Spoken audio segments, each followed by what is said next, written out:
अस्सलाम वालेकुम वरहमतुल्लाहि वबरकातुहू। मेरा नाम सिद्दीक़ा अनवर शेख है। मैं दुआम जमात में मरजानी स्कूल में पढ़ती हूँ।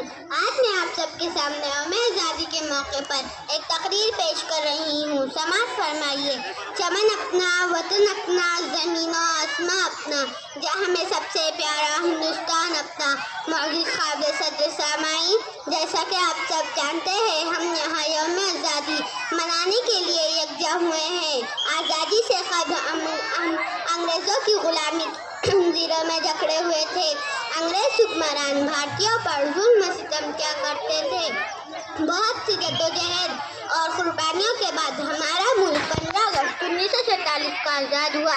तब से हम हर साल यौम आज़ादी बड़े जोश व खरोश से मनाते हैं। आज खुशी के इस मौके पर आज़ादी में हिस्सा लेने वाले रहनुमाओं और शहीदों को याद करते हैं। इतना कहकर इस शेर पर मैं अपनी तकरीर खत्म करती हूँ। ज़मीन पर घर बनाया है, जन्नत में रहते हैं, हमारी खुश नसीबी है, हम हिंदुस्तान में रहते हैं।